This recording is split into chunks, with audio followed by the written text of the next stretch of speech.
If you're an AD today, life is, well, interesting. Things have changed. High school athletic associations are cracking down on compliance. Parents and students are increasingly resistant to change. You have to change the way you lead, big time. Remember binders, spreadsheets, and first-generation online forms? Yeah, well, they're just not enough. Turns out students and parents are busier than ever. Communicating is tough, collecting papers is a lost cause, and loopholes lurk around every corner. Beyond that, your administrators, legal team, and insurance providers want to make database decisions that limit risk, liability, and controversy. So yeah, today it's all about systems and automation. But automation, you say, is scary. There's too much to manage: communication, physical expirations, coach certifications, return to play protocol, mental health notifications, equipment management.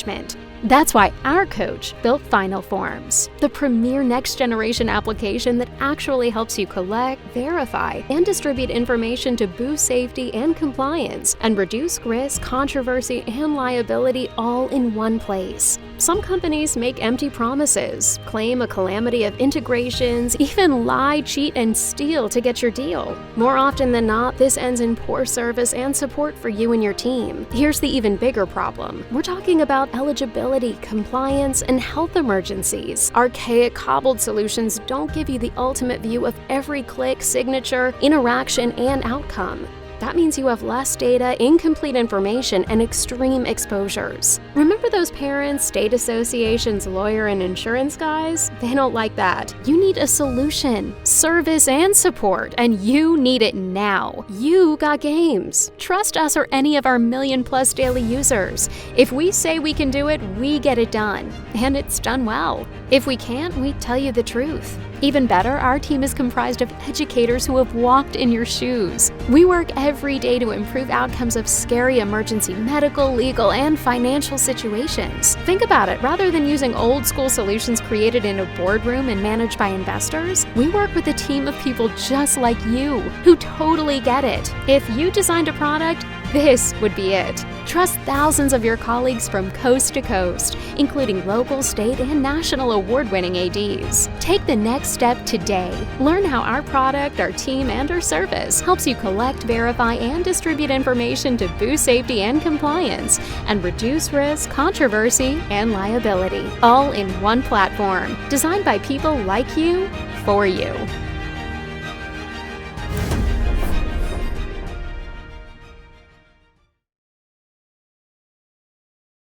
50 live pre-registered athletic directors from about 15 states here this morning, tuning into the CNA virtual retreat best practices. Welcome. Without further ado, just to get started, I'd like to lead with prayer. So being a Christian Brothers school, we're going to start out with, let us remember that we are in the holy presence of God. For as in one body, we have many members, and not all the members have the same function. So we are, who are many, are one body in Christ. And individually, we are members for one another. We have gifts that differ according to the grace given to us: prophecy in proportion to faith, ministry, the teacher in teaching, the exhorter in exhortation, the giver in generosity, the leader in diligence, the compassionate in cheerfulness. Good and gracious God, we gather together as many members of different teams and programs to unite in a new way. We have great diversity in our sports and our school communities. We have been richly blessed with talents that we are called to use as we compete, encourage, and lead and love one another this year. We say thank you for the opportunity to learn about, celebrate, honor the gift of sports and athletics. We ask you to bless all those who make our athletic programs possible. We pray for the health and safety and student athletes and their families. Let us pray for those who go without opportunity, without food, without safety, and more. Thank you for all your great blessings. In your name we pray, amen. St. John Baptist de La Salle, pray for us. Live Jesus in our hearts forever. Okay, welcome. It's great to see everybody. As I started, if you're looking at your Brady Bunch screen, there's quite a few athletic directors from here. Some of you were able to go on our welcome retreat. We have over 100 schools registered from over 20 states for all the different virtual retreat moments. This one, as we mentioned, is AD best practices. Of course, since I'm leading it, it's the hottest topic out there. Everybody knows that. Just kidding. We have a better panel than me, so don't worry. We're going to rely on our panel and everyone else. So the purpose of this goes back to the teacher, coach, and me. Our format is as follows. We have a host, Amanda Waters, Chris Long, and Mike Kelly, who will also be on the panel. And then we're going to go into about 15 minutes of here's some quick hitter questions. Then you're going to break out into breakout sessions, because I felt like it would be important for everybody to kind of get a little bit of group discussion, not just us talking to you, but we can talk back and forth. And then we're going to come back for a large group discussion where we can share some common ideas that came out of those small groups. So that's the game plan for this 45 minutes or so. This is going to be recorded. So if you miss something, it's all possible to get it back. You can share it with your fellow Catholic school friends around the way. But without further ado, let me get to our panel. First, from Modern Day High School, we have Amanda Waters, and sorry, Amanda, I don't have you on what's it called on pin view, because I can't figure out how to do that right now. Okay. Just so we're clear, she's over there, 21 years in education, 7th year as athletic director. She was in the public sector before that. We don't hold that against her. It's a good thing. She learned a lot. She's the co-founder of the AD National Resource. She's a very nationally known speaker, prominent in that area. So some of you probably might recognize her. This year, she jumped to the dark side and is the athletic director at Modern Day High School out here in California. Next up, from Memphis, Tennessee, we have Mike Kelly. Mike Kelly he's been in 31 years from Christian Brothers High School. He has been 8 years athletic director, 23 years as varsity head coach, assistant coach as well. Let's see, he is, out there at Christian Brothers High School, he's overseen, which I think is impressive. He completed a $25 million athletic facility upgrade, which the program won the Best of the Preps award in the top male athletic program in the era. He's inducted in his Hall of Fame, so he is definitely a Christian Brothers boy. He's been there for a long time, very similar to where a lot of us have been in life, been in kind of the same place for a long time.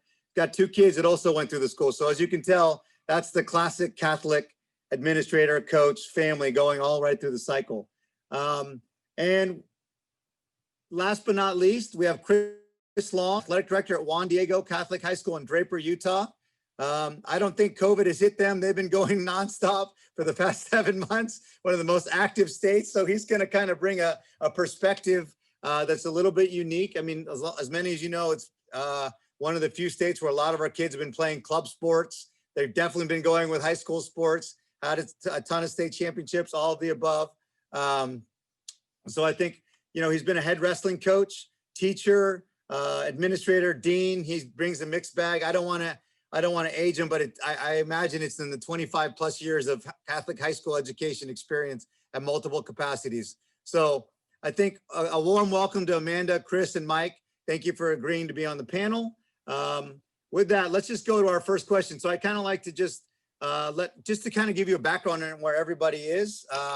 We'll go with Amanda. Actually, we'll start with Amanda to say kind of where Modern Day High School is and what they're doing and what they're now, because obviously across the country, everyone's in sort of different stages depending on where you are on a regional level. Yeah, so we're pretty lucky. We are back at school. So we have kids in a hybrid model. So come to school in the morning and then do off-season workouts and strength and conditioning in the afternoon, or we have opposite. So we've been pretty good. We've been going back, I believe we're in week 12 for school and week 14 or 15 for off-season workouts. Protocols are in place. It's a lot of babysitting, to be honest, reminding people to keep their masks on. And I think that, especially at Modern Day, they think that I'm the new security person. They're because I've only been there since July. So they're used to hearing me when I walk out, they're like, oh, she's here. Let's put my mask on. So, it's been really good to see kids out there. I do think that as much as they enjoy being out there, I think the fear is what's going to happen next. Are they going to play and how are they going to handle that? So, yeah, we're waiting for California. We're waiting for the state to come down and tell us what's going on. Fixed up, so we could be changing colors and things could change daily here. So it's keeping us on our toes for sure.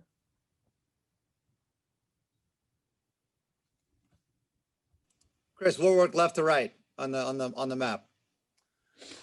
Well, an interesting thing happened last night about 9 o'clock watching TV. The news was interrupted and the governor of Utah came on and shut everything down, all extracurricular activities, all club activities, everything except for the state playoffs that are now going on. So we've got our state football championships that are going to happen this coming weekend. We got through our fall season, but for the next 2 weeks, there will be nothing extracurricular after that, for that 2 week period anyway. As far as our own school, we've been very lucky here. We've got some great protocols in place. And Amanda, I got to tell you, in our school, we have not had one problem with kids or faculty or anybody fighting a mask mandate. That's just what we've been doing, and it's paid some good dividends for us. There are certain areas of our state that are a little bit less compliant, should we say, and that's what's causing the problem statewide. So we're entering into an interesting 2 week period. Today, basketball tryouts were supposed to start today. Wrestling was supposed to start today. Swimming is already going on. That's all on hold for 2 weeks. And so, it's like I say, this next 2 weeks after the 2 weeks is going to be pretty interesting to see how things go after that.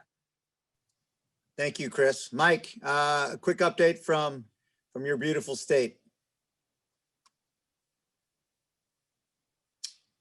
Maybe Mike dropped off. I'm not quite sure. Okay. Let's go to our first question then to Amanda. Just for the athletic director purposes, can you just kind of discuss one idea you think you put in place during this COVID period for your athletic department that has significantly helped you and your student athletes or coaches, something that some other people can learn from? That obviously COVID has been different and you've had to implement change. And as we all know on this call, everyone's had to reinvent everything they've done. Maybe there's an idea or a concept or two that you found that you'd love to share with others, to how it's helped you at Mater Dei. Yeah, I can tell you, one is we decided pretty early that trying to hand clean and hand wash everything was not going to work. So we actually reached out to a paint sprayer company and that you can spray throughout your weight room. And it takes about 2 minutes to do. So basically you put the cleaner in where the paint goes and you just spray down like your weight room. So we do a gap now about 10 minutes in between each group where they just spray down everything. And so we're going to utilize the same thing when football season starts for shoulder pads and all the stuff. We're going to have the kids leave their stuff in there and spray everything down nightly rather than have them. I think that's probably one of the biggest things is how to clean stuff. And then obviously, reminding coaches to keep people apart and all of those things. But I think the cleaning thing is a big one because it saves a lot of time. Thank you. Chris, you've gone through state championships in full season. So Amanda's on one side, season is getting ready. Are there a couple ideas or concepts that you think have been really helpful that you'd love to share with others across the country? Well, like Amanda, we did use the paint sprayer idea, and we've done that in our weight rooms. The other thing that we have done is school-wide and also for our athletic teams. This is going to sound weird, but the kids don't use lockers. Kids come to school, they've got everything they need for a particular day in their backpack, and then they take that home with them. And same for all of our athletic teams, that the kids will go in and change, obviously, in the locker room, But then at the end of the day, they just take their stuff home with them. If that's a football player, if it's anybody, they take all the soccer players, they take all that stuff home with them and they clean it. The other thing we've done is that, as I've told Leo before, it would be easier to get in Fort Knox than it would be to get in our school if you're not supposed to be here. There's one place where kids come in, everybody comes in, faculty, anybody comes in that one place. We have COVID checking in those places, and a child can't go to a practice unless they've done the protocol checking in. So that means if they come late to school, they have to go through the protocol prior to checking in. And then coaches can log on to a database of their own team that I can look on there and say, I look up and say, Leo Lopoz, you're here at practice, but you haven't gone through the COVID check-in. Either you go check in or you're not practicing today. And so we've got a database of all that. And one of the ways we've taken care of that too is that everybody has one of these right here. This is my data, my badge, and it's got a barcode right there. The kids have those too, so that they're checked in with a scanner every day. And when they sit down at lunch tables, the lunch tables have barcodes on them as well. So we know where everybody is at any one time. And so all the teachers, all the coaches can look at that data in real time and know that the child has gone through or has not gone through the correct protocols. Okay, that's great. And for many of you, I think when we go break into our small group session, I think a lot of the ideas that people want to know about are what app are people using? What form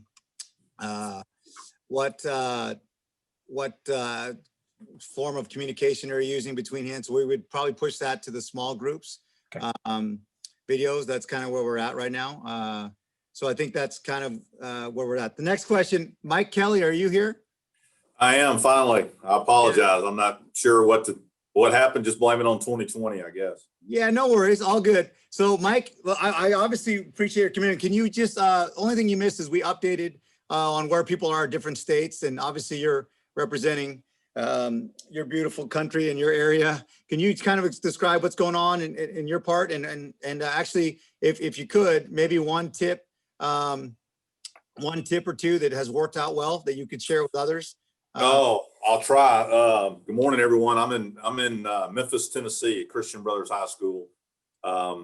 Very fortunate in the sense that our state has shown no leadership, has done absolutely nothing, our state association, and just left it up to individual schools and individual municipalities to compete. They want to host as many state championships as they can. So what we have done, we started in June and July with workouts outside, and I'm sure we'll get through the normal progression here as we advance on this call. But we've completed a golf fall season, a cross country fall season, and now we're in the second round of playoffs this coming up Friday night. I don't have any great answers. I love to steal and borrow from others that are much smarter than me, but our big thing has been practice organization, practice design, and program design with our coaches. Do everything you can on the front end to blow up your existing practice schedule and what you think a game or even a workout looks like, and then start fresh and allow our kids just a chance to play and compete. And so we've had to make tremendous changes of all across the board, like I'm sure all of us have. Cool. All right. What, as athletic administrators, what's one challenge that's been presented to you that maybe obviously we can't foresee any of this. There is no playbook. One challenge that popped up and how you handled it as athletic administrators. Amanda, we'll go with you first. We'll just keep going in the same order. Okay. So for me, I think probably the biggest challenge is when there's rumors of a positive case and parents are freaking out, that you have to kind of calm the situation and explain, like, cases are going to happen, cases are going to happen, and it's how we handle that that's going to dictate the future, and to calm parents down a little bit. And I think the initial everybody's very sensitive to that. And so I think once they realize the protocols that we have in place and the things that we're doing and the contact tracing, everybody kind of calmed down. But the initial panic of that was a little bit tough for the parents.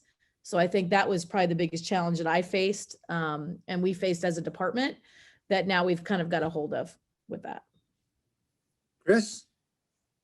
Oh, in a similar way, one of the, it sounds really stupid, but there seems to be this kind of, in parts of our community, a stigma attached to, being tested positive. And there has been a movement somewhat to just don't get tested. Don't get tested. It's kind of like, if you don't know you're positive, it's no big deal. Don't let anybody know. And it's as I was telling, one of my parents, it's like, this is like getting the flu. This is not like you're being tested for an STD or something like that. This is going to happen. And we need to get a hold of it. And we need the data, and we need to know where those positive cases are. There's no stigma attached to it. If we can't know who the kids are, then it's just going to explode in our school. And so that was one of the things I just didn't foresee coming, is somebody saying, there's some kind of stigma. I can't, my child got tested positive. That's okay. It's not a big deal. We can deal with that. Mike? Yeah, similar to what Amanda said, trying to be transparent and over communicate to our community what we're doing in the classrooms, and obviously in our role on the athletic front. Everything we've let every parent know what their son goes through. It's an all boys school, so when they show up for practice, this is what's expected of them. This is the protocols. This is what we're doing. If you don't want to join us, that's your choice. And then along those same lines, to try to educate our parents. We feel really good about what we're doing as a school and as an athletic program. We have not had any transmission that we can trace on campus at all. But the parents, we're in a pretty, I don't know, these people here are over it. They're hosting parties. They're having fake homecoming dances. They're doing everything they can to kind of undo all the work we do from 8 to 8. And so we've had to make video pleas. We've had to send reminder emails that this is our chance. Don't blow it for your son, no matter how you feel. Please play along with us and help us get this season or your son's experiences. Let's make it through, but it takes all of us. And some of them aren't great team players. They're kind of selfish. Along the lines of the positives and that stuff, have you guys, what testing protocols have you put in or not put in place, and maybe why? I think there's a lot of different theories on that. I think Amanda, Mike, and Chris, you've touched on the whole stigma. If you're not testing, why not? If you are, are you looking into COVID testing at all as we move forward here for all students, not just student athletes, I imagine, and faculty staff? So the floor is open to either who, if you want to answer that question. We are not testing. We have contact tracing protocols in place where, if a student has symptoms or stays home or is in contact with someone, then they stay home for 14 days. But no, we haven't. I've sat down with our head of our health, obviously department. We've only had a few, and they haven't even been on our campus. They've been club kids that have brought it back in. So we haven't had anything major. So I don't know if it's the fear of opening Pandora's box that you don't want to know, maybe. But I know for us, I think it's probably a liability thing too. I don't know that the parents would really want that. Like you said, the stigma of, do you have it? We're kind of going on the honor system a little bit.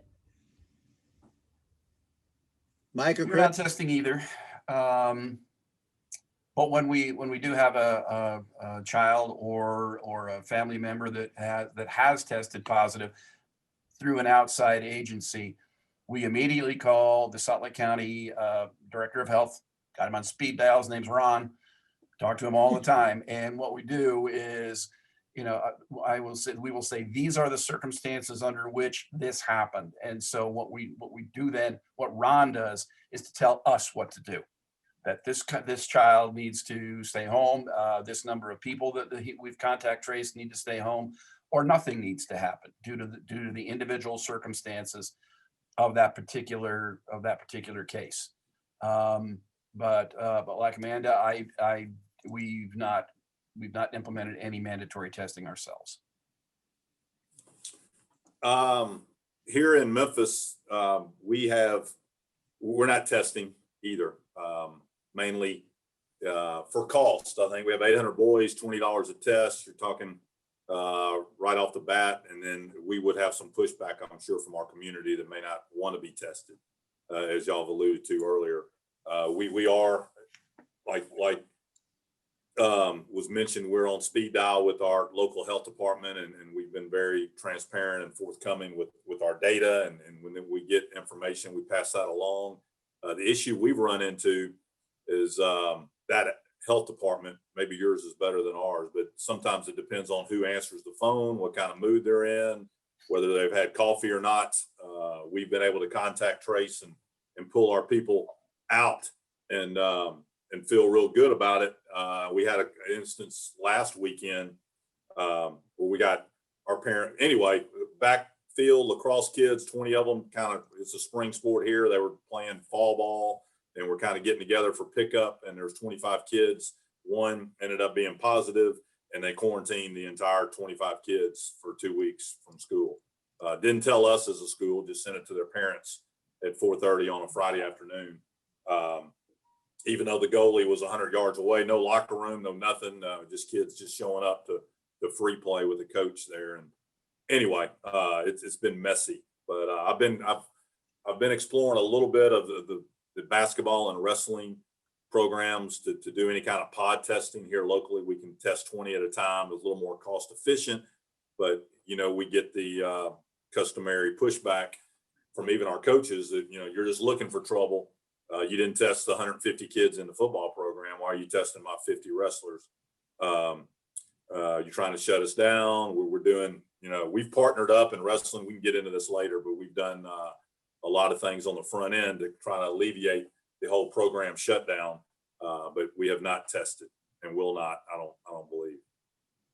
So to be the contrarian host who's not supposed to answer questions, I will in this case. At Dale Salle High School, we are testing. It's optional, highly recommended. For the month of October, obviously we're in a different state than Mike and Chris, but for the month of October, we made it mandatory for anyone currently participating in any student or athletic activities, so coaches and students. So that's about 450 total staff and coaches. And I mean, it literally was like moving a boulder up a hill trying to get people to sign up. So the suspicions that I thought were true. If we play in California, I can already see us putting something mandatory even for student athletes. A lot of this, this can be some of the small group breakout session we can talk about. And I think as we get going down the line, one of the CNA topics will be COVID testing and how are you using it on your campus. I see Hank here from Jesuit in Sacramento, Carmichael, California. He's doing rapid testing. Actually, I think he just did it about an hour and a half ago right now. So there are people testing. There are definitely all the things that Chris and Mike and Amanda have talked about are probably some of the same issues. So there are a few high schools out there that are following COVID testing protocol. It's just, I guess it's all a wait and see sort of attitude. So I just wanted to throw that in there that it's happening. And I do understand where Mike's coming from. I'm kind of waiting to see which coaches don't sign their agreements or don't take tests. Definitely parents saying, don't tell me what to do, or sending kids to school when they have temperatures, no matter what. So we could talk about that in our small group, and Hank's here. So, but Hank might be the only high school I've heard in the country doing rapid testing. So Hank, if you want to, yeah, you happen to be here. Yeah. So we are doing testing twice a week. We have a red group and a gold group. Red group comes on campus Monday, Tuesday, gold Thursday, Friday. And so we do use the Quidel Sophia 2 rapid antigen tests that we do every Monday and Thursday. So on a Monday, Tuesday, everyone was tested within a in like a 36-hour period when they're in the classroom. It's, I think a lot of it started as a protection for teachers and wanting to get teachers back on campus. And then the test lasts for a week. So each athlete is good for that week. We have we have an app that you have a QR code and scans that you're good, tells you when your last test date was, tells you you have to do a symptom self-check every day also. So yeah, we're testing all students, all faculty, staff, and all of our coaches as well once a week. And so we actually just had the county Department of Health here today. Actually went through the process with our principal just to see how feasible it is for other schools in the community. We went through the first 5 weeks of it with a handful of positive tests. And then I think kind of with our area, with the uptick, dealing with contact tracing, we hired a nurse practitioner to handle all things COVID related on campus. Our strength coach got certified as a contact tracer, so he goes deep dive into all the contact tracing, and it's been good so far. I think, as Leo said, like state of California, we'll see what type of testing requirements there is for contact sports specifically, and it's gone well. There's definitely fatigue of getting tested every week. I think I'm on week 8 or 9 of being tested. It's not the all the way up in your brain test. It's a deep pick of the nose, as they like to say. So it's going well. All right, awesome. Right before we go into our breakout sessions, appreciate you sharing, Hank. I think this is a question we can also roll in the small group, but the difficulty, and I think a lot of us are facing, obviously, connectivity, community, seeing all the kids on a regular basis. How are you able to incorporate faith and spirituality into your programs during this time, if at all? I mean, the true answer could be or not. Is virtual mass enough? Are you doing team prayer services, or what are we doing what are your coaches even trying at this point in time, or athletic directors through athletics? Because I know on many of our campuses, it's a big deal. We probably, between Friday masses, Mike's probably lucky because he's able to continue to do what he's doing. But for those schools that are not, and even maybe not as lucky, because Mike's probably got spaced out masses and prayer services and not sort of the same sort of thing. So I'm just curious to see, how are you able to incorporate your faith and spirituality during this time of pandemic? Well, we have a campus ministry on campus, and they communicate. And they've done a lot of spread out masses with teams, things like that. But it's a challenge for sure. We haven't been able to do the all school masses and the things that they're used to doing. So it's been tough for sure. Chris or Mike? Well, we've done several things. We've had rosaries scheduled for our big center circle out here to my left. We do those Decade of the Rosary on Sundays. We have had some virtual things that we do, but we just, like Amanda was just saying, we just had to cancel our All Saints Mass that we've been doing forever. It's been a challenge, but we're a little unique in that on our campus we actually have a parish. The St. John the Baptist Parish is right here, so we have our Father Tilly is right here, and he's young and tech savvy, and there are a lot of things that our kids do as far as our teams do with team masses and things like that he's facilitated. But as we all know, it's not the same. Yeah, exactly. And I don't want everyone to think that we've been all in forever. We were virtual. We were hybrid for the first 8 weeks or so of school. Just recently, we've got everybody back in, but still, obviously, virtual masses earlier. There's not been an all school mass yet.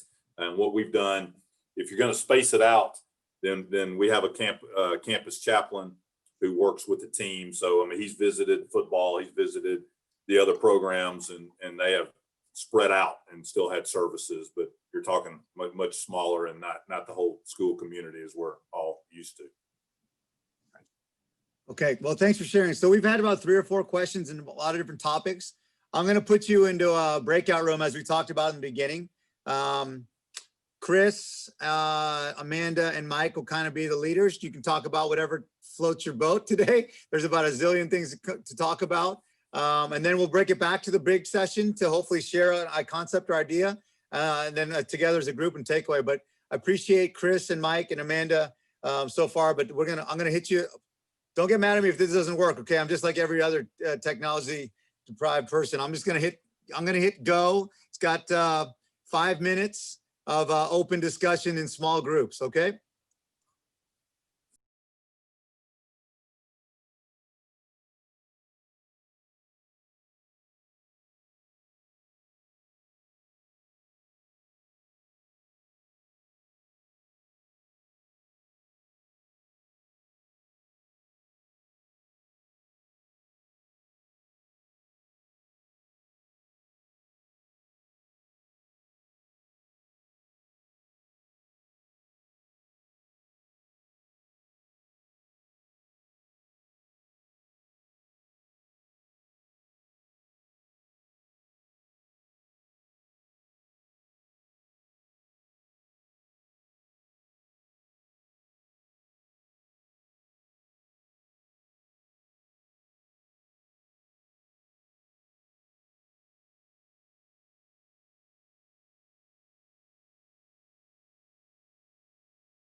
How's it going? You know, bringing everybody back.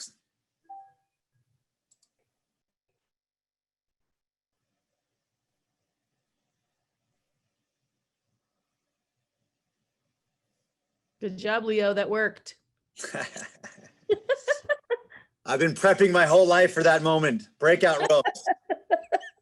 Good work. Good job. Hopefully the conversation was worthy, and it's good to get to know and a few other people in spots around the country. As people are coming back in, Mike, Amanda, Chris, or anybody really, this is open discussion. The floor is, you don't need to do your raise your hand thing, but obviously don't need to talk over each other. But about 5-10 minutes of wrapping up. See if there's any good ideas or questions people want to share to the big group. I definitely heard some great conversation on a breakout room session basis. So if there's any questions or comments, Mike or Amanda, Chris, you could bring to the larger scale group to kind of share. Yeah, Leo, I think the biggest fear is the fear of the unknown, right? It's, are we going to play? What's going to happen? We have our protocols in place, and then and I think one of the things that were mentioned was, I think we do have an advantage over public schools, because if our districts and our dioceses say we can play, we may be able to still have some type of a season. But again, it's going to come down to what are they going to allow us to do? And then obviously keeping up with the protocols, and people are kind of getting sick of the training, so it's kind of monotonous. And I know that's hard to hear for some that aren't training yet, But I think that, it's a true thing for kids. Like, when are we actually going to play? And I think for us, I know as for myself, my biggest frustration is I don't have an answer. We all want to have an answer, but there is no answer. So I just tell everybody it's okay to not be okay. If it's hard for you, and the same with coaches and ADs as well. Like, it's okay if you're struggling through it. We're all struggling through it together. Trust me. One of the things we talked about too, that we kind of share with I believe it's Caesar in the Bay Area, is that we're dealing with different jurisdictions. In our league, our region, we're in 5 different counties. And each county has its own. When you say there is no answer, well, there might be 5 different answers, and those answers can't be, you can't make them work together. So again, then when you're talking about the unknown, well, Salt Lake County might say we can do this, that, or the other, but Uintah County says, nope, can't do that. Or Tooele County said, and so again, that's the frustration you're talking about. And it's, and I guess it's like you say, it's just something, okay, that's fine. That's just the way it is. We got to move on and figure out a way to make this work. Anybody had any questions for the group or conversations? Just want to add comments. We have a couple minutes here before we kind of wrap up. We're right around the end of our session, trying to be mindful of the Zoom brain damage and not wanting to get too far and too long and let you do some other stuff. Any comments or questions from the small groups that we had? Sounds I do. Well, I have a comment about what Amanda said, and we've been talking about, we're private schools, so we have the privilege and we have the money probably to open up. And how do we feel that if we are able to open up, but the public school systems are not? Does anybody have has that been a thought of, are we just going to go and play our games and these public schools are not even going to be playing where we would usually be playing them? I don't know. Some states have public and private schools, but ours is one. So we would be playing the public schools usually. And I don't know if that gets a little bit too much. So, just creating that bigger divide in San Francisco. So just wondering if anyone has some thoughts on how they might. I have no idea. And I'm 100% sure our parents would be like, we need to play, we pay that money. But just wondering if anyone has thought about that. I think that we deal with a little bit different, right? Because, like I said, I came from a public school, but for us, it's enrollment, and that's how everybody gets, if our enrollment stays where it is, if we don't play, a lot of the kids came to our schools to play. So I think for us, we're looking at joining other leagues that have private schools to kind of get together to say, hey, who wants to play and who's going to play, but then also get our higher ups to say, yes, we can play. It's going to be definitely a divide with the public schools. And again, coming from a public school, I feel for them, but I also look at the big differences. Like you said, we have some of those resources that we could do those things where they don't. And they also have different liability stuff. So I think we're definitely looking to play. And I know that will irritate some publics, but I think most people are already irritated with us anyway. So it just adds to it, I guess. But I hope everybody plays. I mean, that's the hope. But I also think the reality is that we may be the only ones that play. Hi, this is Carolyn. I'm up in San Francisco. Thank you, Elena, for bringing that up, my sister. I came from a school, an all-girls school, small school, Catholic Cristo Rey Network school in San Francisco, and the only one that's in the San Francisco section that's Catholic. So we did play with the big public schools in San Francisco. And those public schools still are under-resourced. And equity disparities are real great. So I think my issue with being here in this space as Catholic institutions and Catholic places of education, and then finding ourselves in the larger context of our society, that's what I struggle with. I struggle with being a poor Catholic school or coming from the poor Catholic school background and what that means for equity, what that means for how we support each other and our athletes. So that's a big question for me. That's a big issue for me as we look into the context we're at now, and COVID is showing it. Our racial unrest is showing it. And what do we as Catholics, how do we do everything related to COVID and how we are? How do we do that in ritual? How do we do that as a Catholic entity? How do we model that to our kids? How do we as athletic directors model what we want to see of our kids? So that's really tough. I mean, I go into this space a lot, you know, and some of you know it. I ask you all, hey, what is your school going to do for my poor school?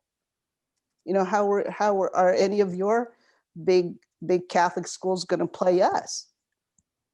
You know, we have a flag football team.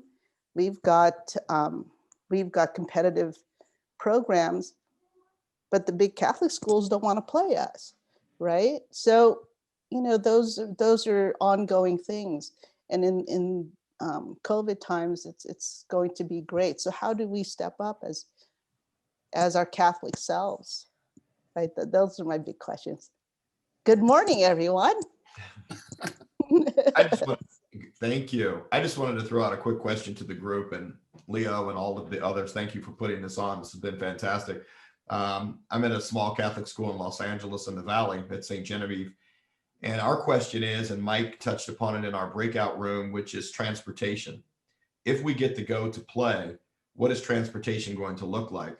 And Mike gave a great answer of they're kind of old school Little League Pop Warner, parents drive them to the games.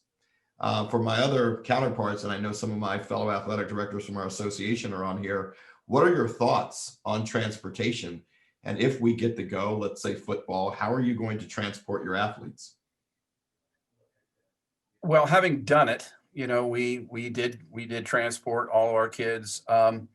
What you have to do, like for instance, with a football program, everybody knows that when you're looking at a varsity football game, about 70% of the kids on the sideline are window dressing. They're not going to get in the game. You know, you're rewarding a freshman for playing really well in the freshman game, so he gets to suit up for the varsity game, and yay. But what you really have to do is pare that down. This is the maximum number, minimum number of kids we need. That's it. That's all we're going to transport. And when they're on the bus, you have to distance them apart. And in some cases, that meant we have to take 2 buses instead of 1 bus. But you really have to, and that's another difficult thing with parents saying, well, wait a minute, you know, my kid, you know, is on the JV team. How come he can't go and be with the varsity kids when you go play this game? The safety issue is just one that we cannot overcome in a traditional way. We have to take the fewest kids that we can and keep them as safe as we possibly can. And for us, as far as private parents transporting their kids, if they do that, the catastrophic insurance policy that we have through the NFHS doesn't apply. That goes away. They have to be school transported. I've actually reached out to a couple, our bus company, and they're saying that they put screens up, you know, the plexiglass screens up between each of the seats, but the CHP made them take them down, and that for a 55 passenger bus, that the CHP is only allowing 14 people on the 55 passenger bus. So that's going to be really crazy for us if we have to use buses. And I think it's going to be cost prohibitive just to try to transport teams if we can only put 14 on the bus. But that's something that, you know, I did talk to a bus company, and that's the issues they're facing. You know, they're getting more buses, but because of the seating that the state's requiring, the CHPs are requiring, it's going to be a definite challenge for us.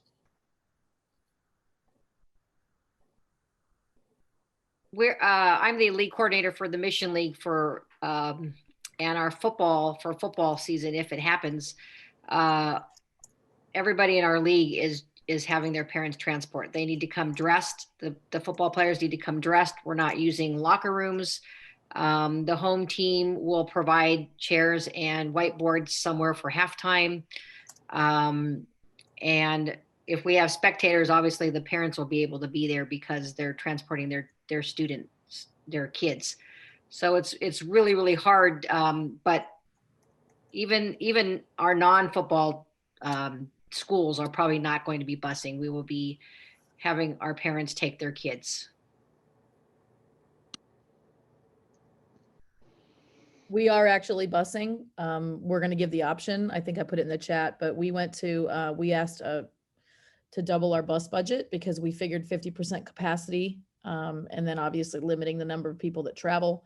But we also understand that, it used to be where some coaches would require all their athletes to ride the bus. And now we have to be flexible because if parents are not okay with that, then we need to be okay with them riding with their parents. Leo, one of the things I will tell you, and I know that the question of public and private came up again. One of the things is reaching out to those public schools around you to see if there's anything you can do to help get them play, whether that's talk to their principal or talk to the district and just let them know that we're supporting them, that we do want them to play also. I don't know if that will completely help the situation, but at least if we can give our input to how it's working for us and what we're doing, then they at least know like we're trying to support them and not shoving it in their face that we're playing. So. Well, it's we're about at the 50-minute mark, and I do want to respect people's time. But this has been great. This has been a great session. Before I go, just know that we're taking notes. Part of the growth of the CNAs, we'll have monthly best practices. I think it seems to be like a common topic. Love to have others reply and said, love to lead around, be a part of a panel or lead a topic. Just specifically on best practices. Obviously there's the sport and spirituality side. We have different things going on. Our goal is to have a monthly Zoom or quarterly, to kind of depending on how we go and how easy it is to do, just from this point moving forward, in addition to other stuff. It's always enlightening. And like I said, I think I said in the welcome breakfast, hopefully this session is able to let you reflect, rejuvenate, rethink, share some ideas you can take back. And hopefully you got one thing that you can at least chew on to make your athletic department better. I do appreciate our panel. As we all know, this is a really interesting time, and from Mike to Amanda to Chris, different parts of the country doing different things, but really there's a lot of common bonds that hopefully we can pick off an idea or two from their thought process. Again, on behalf of the CNA, this is about us together. And it's been great. I showed that video about Final Forum. Some of you have your registration fees. Some of you do all the different things. They have been a proud partner of ours. You have people that want to help, let me know. Just drop a note. As we grow this organization, we're obviously going to need fiscal support to help keep the good things coming. It's not really that complicated to convince people to support Catholic schools for obvious reasons. A lot of people are already have an affinity towards it. They might have been part of it. So as we continue to grow and have needs and wants, I'll reach out. As I said in the welcome, if you want to be a regional director, if you want to take a lead on something, let me know. This is not going to be about one person. This is going to be about everyone contributing in some ways.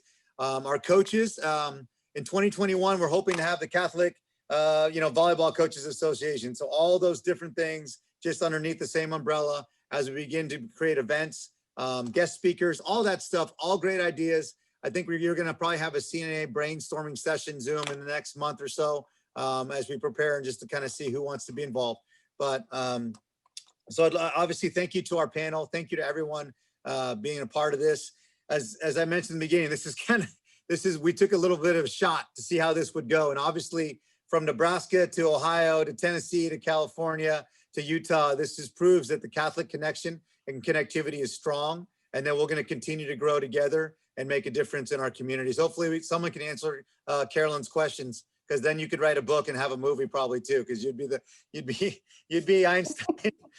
You might Let's be write it, people. Let's write it together. Yeah, you might become the Pope if you can answer her philosophical questions. Hopefully you enjoyed the breakout sessions. We'll do some more of those. That was kind of a pilot to see if that'd work out. But thank you very much to Tamara and Justin Peterson. They're the two people behind the scenes that are all the emails, all the web podcasts, all the website stuff. That's what's making us look even more professional and function like we can and preparing for a great 2021. So on behalf of the CNA, thank you very much. Continue to go to the other sessions as needed. If you miss them, they're posted on the website. Have a great day. Be safe and God bless. Take care.